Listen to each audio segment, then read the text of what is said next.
আসসালামু আলাইকুম। কেমন আছেন সবাই? আশা করি ভালো আছেন। আমার সৌদি আরবের বন্ধুরা কেমন আছেন? যারা সৌদি আরব থেকে আমার ভিডিও দেখতেন তারা কেমন আছেন অবশ্যই কমেন্ট করে জানাবেন।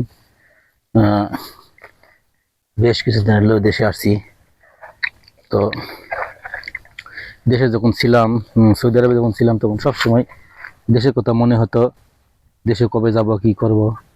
এখন দেশে আসছি, এখন আবার সৌদি আরবের কথা মনে হচ্ছে। সৌদি আরবে 5 বছর এক জায়গায় থাকলাম, একটা মানে জায়গার প্রতি একটা মহব্বত সৃষ্টি হয়েছে। আমি সবসময় ভিডিওতে শেয়ার করতাম যে এই দেশ ছেড়ে চলে যেতে হবে, গিয়ে একদিন না একদিন আহ, খুব মিস করব এই সৌদি আরবে। সৌদি আরব খুব নবীর দেশ, শান্তির দেশ। ইনশাল্লাহ দেশ ছেড়ে যেতে হবে, সৌদি আরব ছেড়ে যেতে হবে, দেশে গিয়ে মিস করবো এরকম বলতাম। তো আজকে দেশে আসছি, এসে 2 মাসের মতো হয়ে গেল প্রায়। তো মাঠের মধ্যে আসছি ওই ছাগলটা খাওয়ানোর জন্য, পানি খাওয়ানোর জন্য। দুপুর টাইমে বাঁধা আছে, এটা হচ্ছে কুরবানির খাসি, খাওয়ানোর জন্য আসছি। তো কুরবানির জন্য কেনা হয়েছে ইনশাল্লাহ। তো মাঠে বাঁধা হয়েছে একটু ঘাস টাস খাওয়ানোর জন্য। তো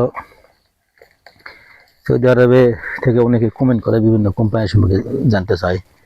তো একটা জিনিস আমি সবাইকে বলি সবসময়, যে আপনারা যে কোম্পানিতে যান না কেন, আমার দিকে ধরো ছাপা, যে কোম্পানিতে আপনারা যান না কেন অবশ্যই আপনারা ভালো দালাল দেখে যাবেন, যাচাই বাছাই করে টাকা দিবেন। সব লোকের কাছে টাকা দিবেন না, এটা আমি সবসময় বলি। তার কারণ টাকা পয়সা একবার হাতে গেলে, অন্যজনের হাতে গেলে পরবর্তীতে তার বড় আর পারবেন না। আপনার শক্তি তখন থাকবে না, শক্তি তার হবে। ঠিক আছে? মনে করেন আপনার টাকা অন্যের কাছে গেলেই, আপনি যখন আপনার কাছে যখন টাকা চাবে, মানুষ নিবে, তখন অনেক সুন্দর সুন্দর ভাষা বলবে, অনেক সুন্দর সুন্দর কথা বলবে।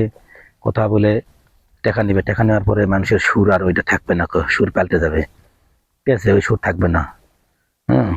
টাকা দেওয়ার সময় আপনি রাজার মতো মানুষকে দিবেন, হাওলাত বা যে কোনো কিছু চাইতে গেলে আপনি ফকিরের মতো চাইতে হবে। এটা দুনিয়ার নিয়ম। হ্যাঁ, টাকা পয়সা মানুষের সম্পর্ক নষ্ট করে। ঠিক আছে? এই কারণে একটা জিনিস সবসময় বলি, সেটা হচ্ছে টাকা পয়সা যেটাই দেন, যাকে দেন না কেন, অবশ্যই বুঝে সুঝে যাচাই বাছাই করে দিবেন। তা না হলে পরবর্তীতে পস্তাতে হবে। তার কারণ এরকম সবাই পস্তায়। আমি সব সময় বলি, এরকম আমার ভাই, নিজের ভাই এরকম আহ ঠকছে এবং শেষ পর্যন্ত মারাও গেছে। এরকম অনেক লোক, আমার ভাগনা না করছিলাম, ঠিক আছে, ফ্রি ভিসা যায়ও না, যাওয়ার পরে আফসোস করছে। তো এটাই ঠিক আছে। কারণ টাকা পয়সা মানুষকে দেওয়ার আগে অবশ্যই যাচাই বাছাই করে দিতে হয়। মানুষ যে কোম্পানিতে হোক, ইদানিং আপনার হলো আল সাইদ কোম্পানি এবং বিয়ার ক্যাট কোম্পানি, হ্যাঁ, এইসব কোম্পানির বিষয়ে মানে ভিসা বেশি আসে, মানে লোকজন বেশি কমেন্ট করতেছে বা যাইতেছে, বিদায় বুঝতেছি কমেন্ট করতেছে এই বিষয়ে যাইতেছি। কেউ বলতেছে ভিসা পাইছি, কেউ বলছে দালাল বলছে। হ্যাঁ, বিয়ার ক্যাট এবং আল সাইদ, হ্যাঁ, এবং আল জাজিরা, এরকম বিভিন্ন কোম্পানি কোথায় এখন বর্তমান খুব চলছে ভিসা। এসব কোম্পানিতে, ঠিক আছে, আমার কাছে বলে যে ভিসাটা কেমন হবে।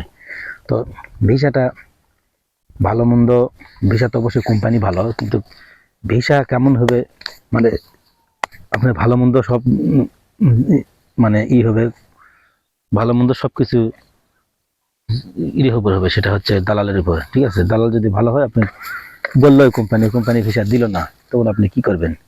তখন কিন্তু আপনি লাভ করতে পারবেন না।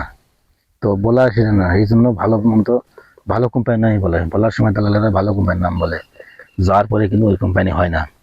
আমি এ যাবৎ পর্যন্ত যত মানুষ আমার কাছে কমেন্ট করছে, হ্যাঁ, এ যাবৎ পর্যন্ত যত মানুষ আমার কাছে কমেন্ট করছে যে কোম্পানি, এই কোম্পানি ওই কোম্পানি, যতগুলো কোম্পানির নাম বলছে, এই কোম্পানিতে যাইতেছি বা এই কোম্পানি ভিসা নেওয়ার কথা, কিন্তু পরবর্তীতে কোম্পানি ওইটা হয় না।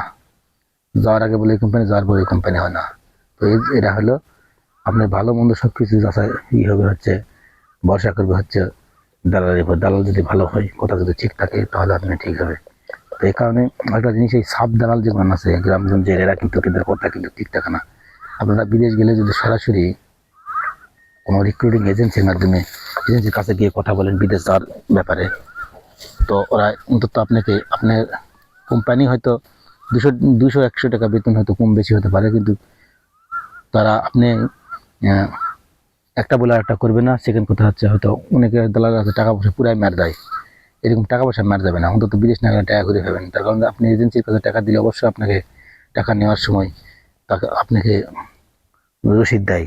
টাকা যে নিলেও তার একটা আহ, তার এজেন্সির মাধ্যমে যে যে নামে তার লাইসেন্স খোলা আছে সেই নামের উপর তার একটা জমা বই থাকে, সেই বইয়ের উপর লিখে রেখে থাকে যে কোম্পানি এজেন্সি টাকা নিল আপনার কাছ থেকে, সে জমা রসিদ দিবে। ঠিক আছে, এর উপর আপনাকে পরবর্তী বিদেশ না নিয়ে গেলে আপনি কেস করতে পারবেন, করে টাকা উঠাতে পারবেন। কিন্তু এই যে সাব দালালগুলো আছে এজেন্সির মাধ্যমে যেসব দালালেরা কাজ করে, এইসব দালালেরা এইসব দালালেরা যদি টাকা মার যায় দিতে পারবে না। এইসব দালালরা টাকা মারগুলো দিতে পারবে না। তার কারণ হচ্ছে এরা, এদের কাছে কোনো লাইসেন্স নাই। ঠিক আছে, এরা ওই টাকা মার্কা মেরে দিয়ে পালিয়ে চলে যাবে। তো সেই জন্য হিসাব নিকাশ করে যাচাই বাছাই করে লোকজনের সাথে সাবধানে পা বাড়িয়ে আপনারা যাবেন বিদেশে, তাহলে পস্তাতে হবে না। আশা করি বুঝাইতে পারছি। তো সবাই ভালো থাকবেন, সুস্থ থাকবেন। আসসালামু আলাইকুম।